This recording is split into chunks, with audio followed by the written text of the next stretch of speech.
In the flickering candlelight of a Florentine study, 5 centuries ago, a man sat contemplating the nature of power and human weakness. Niccolò Machiavelli had witnessed the rise and fall of princes, the machinations of popes, and the devastating consequences of self-deception. What he discovered in those dark hours would fundamentally challenge how we understand courage, identity, and the very foundations of human behavior.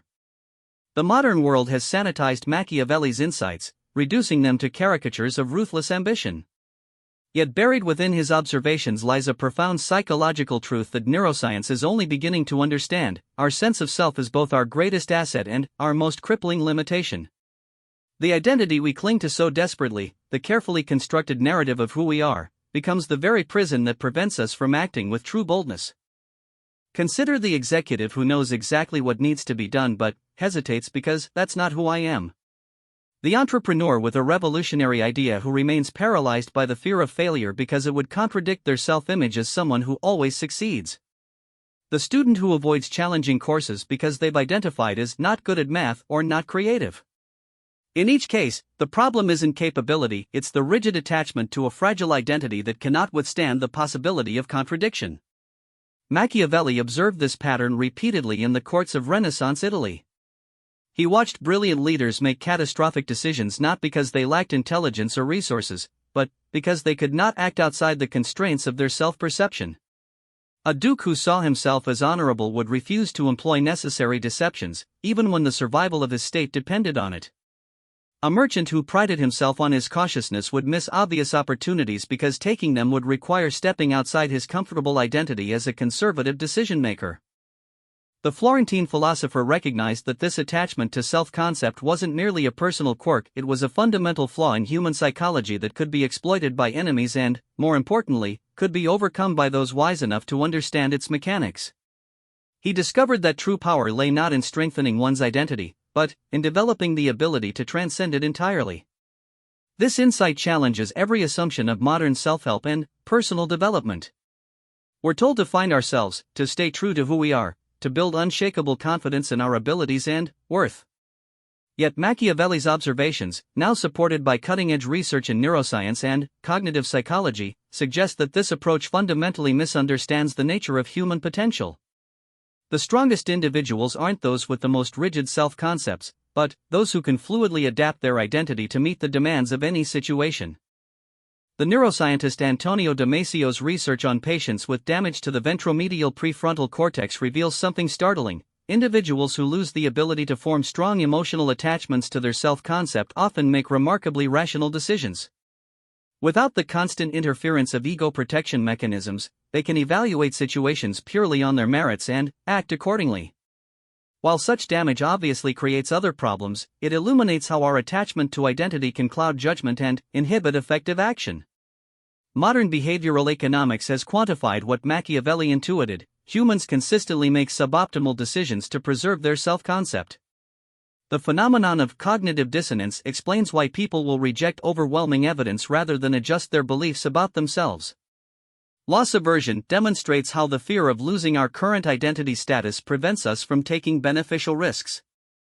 Confirmation bias shows how we selectively process information to maintain our existing self-narrative, even when that narrative limits our potential. The technology entrepreneur Elon Musk provides a contemporary example of Machiavellian identity fluidity. Throughout his career, he has repeatedly abandoned established identities to pursue new challenges. From internet payments to electric vehicles to space exploration to brain-computer interfaces, Musk doesn't ask, "Is this who I am?" but, rather, what needs to be done. His willingness to risk failure, public ridicule, and financial ruin stems not from supreme confidence, but from a fundamental detachment from any fixed notion of self. This detachment isn't sociopathy or narcissism, it's a sophisticated understanding that identity is a tool, not a truth. The most effective individuals in history, from military leaders to artists to scientists, have demonstrated this same capacity for identity transcendence. They understand that the self is not a fixed entity to be discovered and protected, but a fluid construct to be strategically deployed.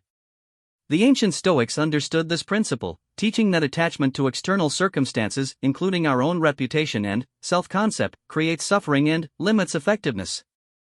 The Buddhist concept of non-self points to the same insight. the ego is an illusion that constrains our potential for responsive action.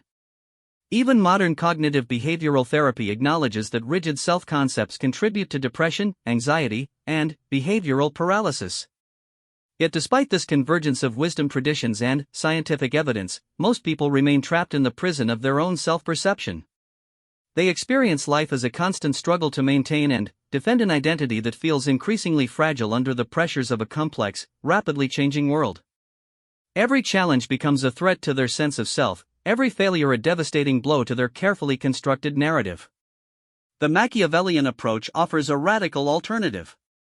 Instead of building a stronger, more defensive identity, it suggests dismantling the very foundation upon which such identities rest. This isn't nihilism or self-destruction, it's liberation. When we stop asking who am I, and start asking what does this situation require, we open ourselves to possibilities that our former identity could never access. Consider the profound shift that occurs when someone stops identifying as shy and simply addresses each social situation as it arises. The label shy carries with it a complete behavioral program: avoid eye contact, speak quietly, don't initiate conversations, assume others won't be interested in what you have to say. But, when that identity dissolves, each interaction becomes a fresh opportunity to respond authentically to the present moment, unconstrained by past self-definitions. This transformation isn't simply about changing self-talk or building confidence. It's about recognizing the fundamental arbitrariness of all identity categories. The qualities we think define us, intelligent or stupid, brave or cowardly, creative or practical, are not fixed characteristics but temporary states that fluctuate based on countless variables. The person who is shy at work might be gregarious with close friends. The uncreative accountant might display remarkable innovation when designing a garden. The timid parent might show extraordinary courage when their child is threatened.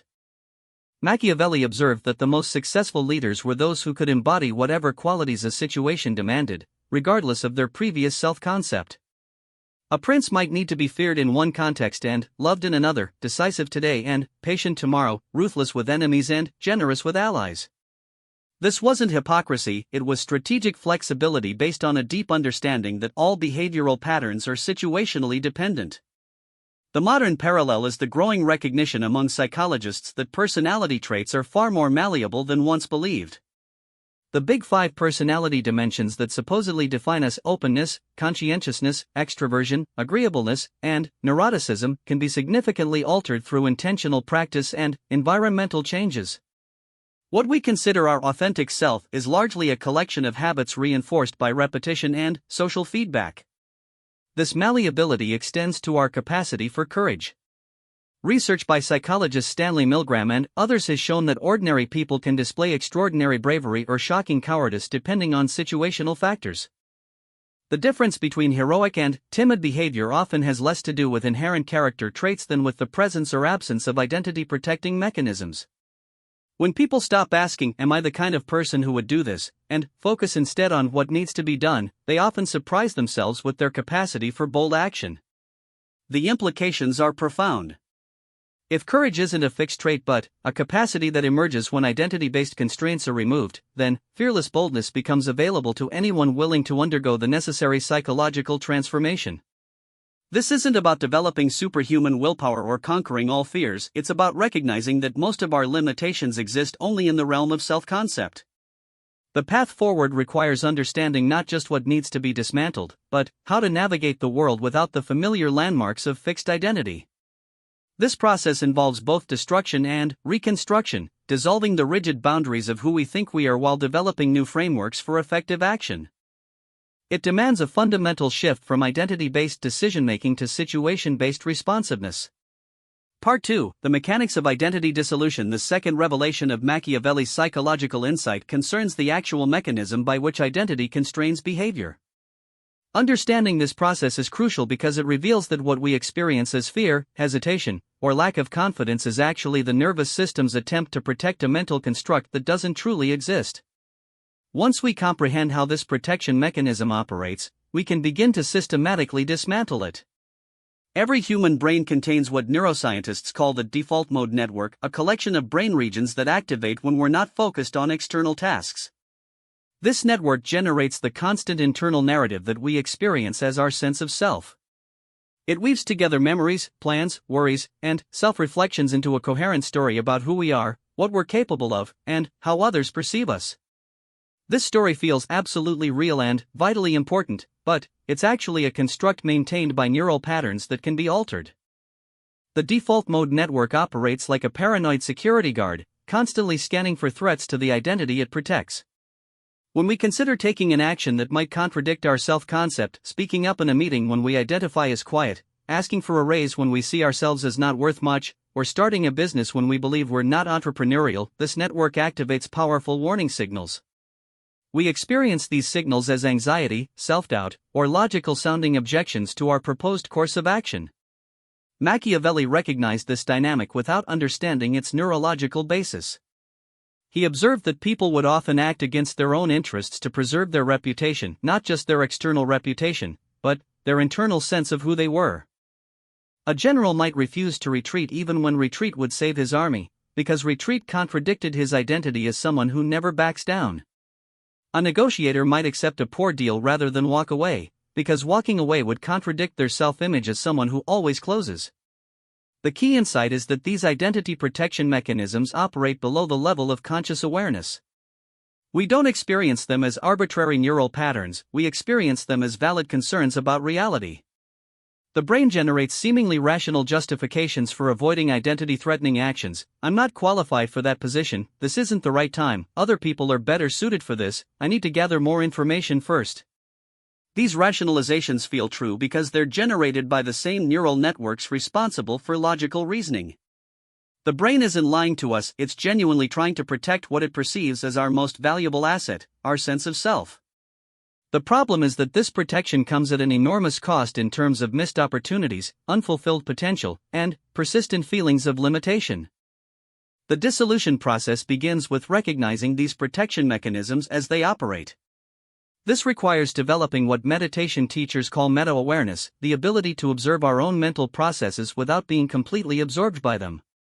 When we notice thoughts like, I'm not the kind of person who does X, we can begin to question the assumption that there is a fixed kind of person that we are.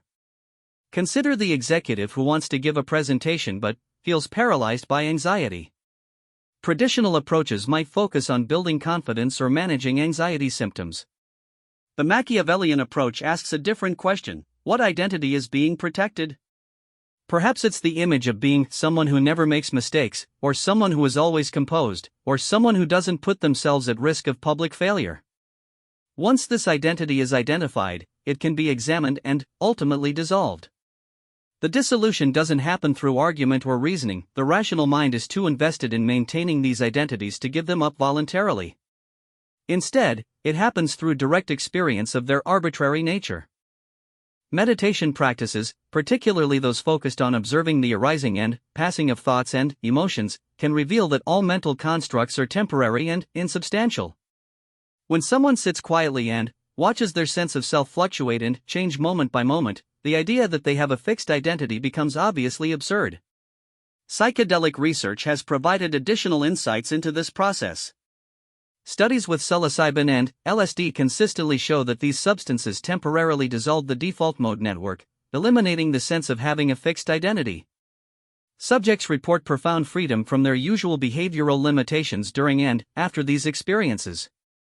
While few people have access to legal psychedelics, the research confirms that identity is indeed a neural construct that can be altered or eliminated entirely without any loss of functional capacity. The practical application of this understanding involves developing what we might call identity agnosticism, the recognition that all self-concepts are provisional and situational. Instead of asking, what kind of person am I, we learn to ask, what does this situation call for? This shift in questioning fundamentally changes how we approach challenges and opportunities. A concrete example: traditional career advice suggests finding work that aligns with your passion or fits your personality. The Machiavellian approach asks instead, what valuable problem can I solve, and what capabilities does this require? Someone who has always identified as introverted might discover they're highly effective at sales when they stop trying to protect their introvert identity and simply focus on helping customers solve problems. This approach extends to every area of life. Relationships become opportunities to practice different ways of being rather than expressions of a fixed personality. Social situations become experiments in responsiveness rather than tests of our adequacy. Creative projects become explorations of possibility rather than reflections of our identity as creative or uncreative people. The process is initially disorienting because we lose the familiar landmarks by which we've navigated life. Without a clear sense of who we are, how do we make decisions? How do we know what we want? How do we relate to others? These questions point to the deeper fear that motivates identity protection. Without a fixed self, we might discover that we don't exist at all. Yet this fear is based on a misunderstanding.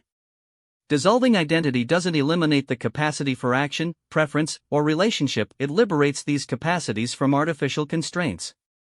When we stop asking what would someone like me do, and start asking what wants to emerge here, we often discover capabilities and desires we never knew we possessed. The neuroscientist Sam Harris describes this state as selfless awareness, consciousness without a sense of being located in a particular self. Far from being empty or nihilistic, this awareness is characterized by remarkable responsiveness and spontaneous intelligence. Actions arise naturally from the situation without the filtering and hesitation that characterize identity-based decision-making. This doesn't mean becoming passive or without preferences. Rather, it means that preferences and actions emerge from direct engagement with reality rather than from the need to maintain a particular self-image. The result is often more effective action, not less, because energy isn't being wasted on identity protection. The transition requires what Machiavelli called virtue, not virtue in the moral sense, but skill and adaptability. Virtue involves developing the capacity to respond fluidly to changing circumstances without needing to maintain a consistent self-image. It's the difference between a tree that breaks in the wind because it's rigid and one that bends and survives because it's flexible. Practically, this means cultivating comfort with inconsistency. The person practicing identity dissolution might be assertive in one context and yielding in another, logical in one situation and intuitive in another, serious with some people and playful with others. These aren't contradictions, they're appropriate responses to different circumstances.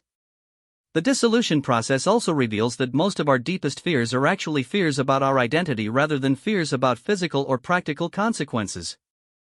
The fear of public speaking isn't usually about the physical act of talking, it's about the possibility of looking foolish and having to revise our self-concept. The fear of starting a business isn't usually about the practical challenges, it's about the possibility of failure challenging our identity as competent or worthy. When identity dissolves, these fears lose their foundation. We might still prefer success to failure, but failure doesn't threaten our core sense of self because there's no fixed self to threaten. This creates remarkable freedom for bold action because the stakes of any particular outcome are dramatically reduced. The process isn't always comfortable. Periods of confusion, disorientation, and even existential anxiety are common as old identity structures dissolve before new, more flexible frameworks emerge.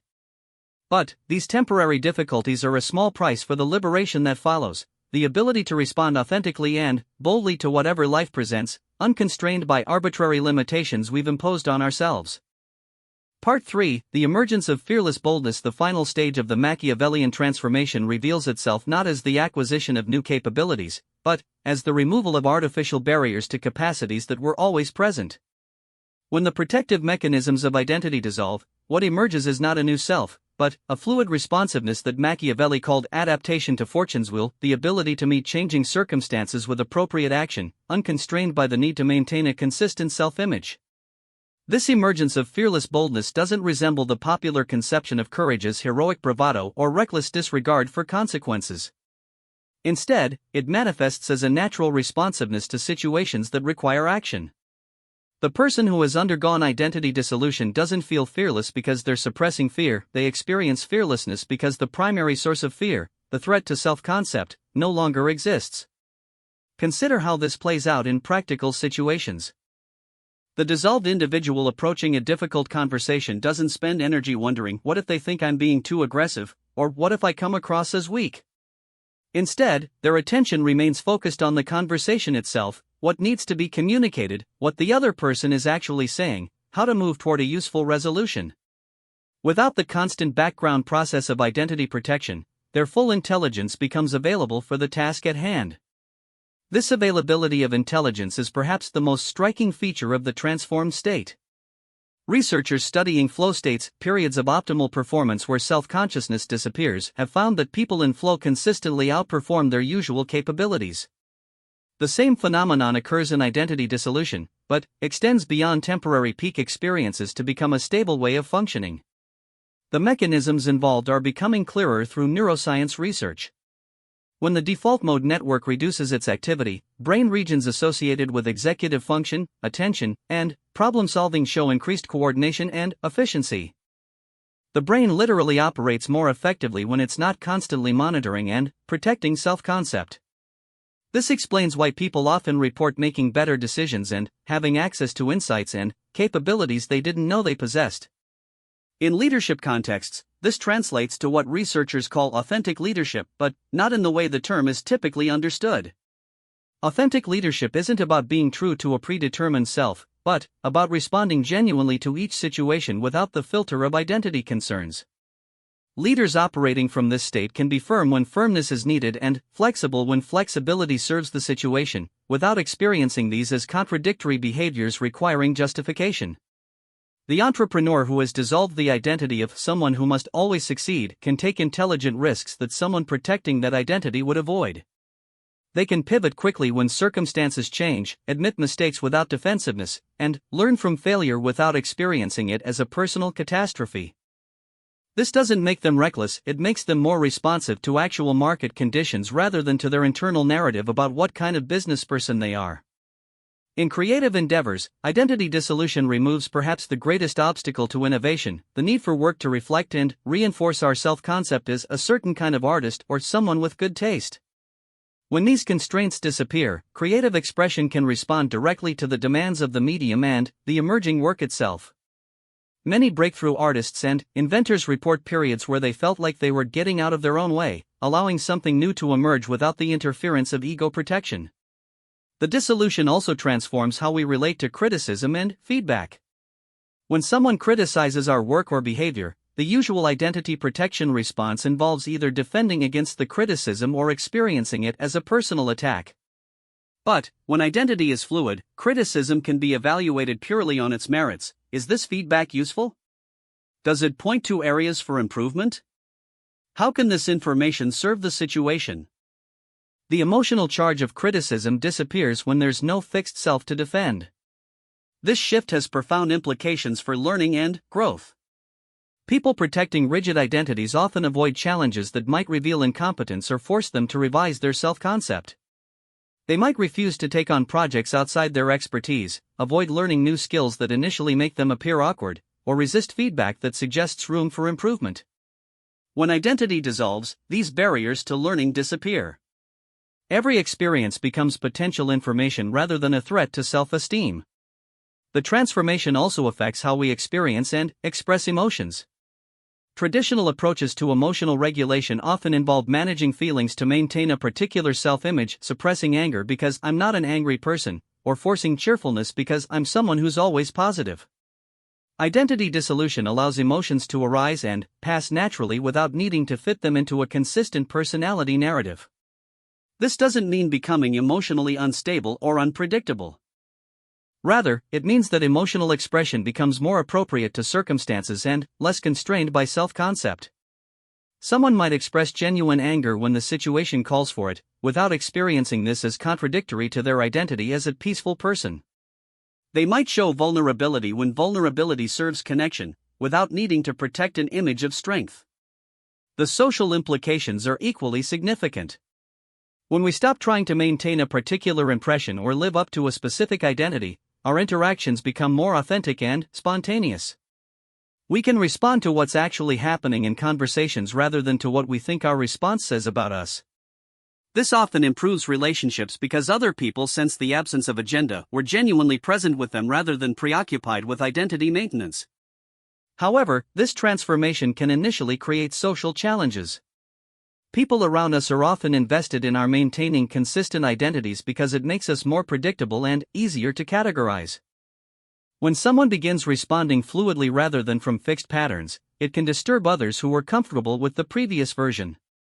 Family members might resist changes that threaten established dynamics.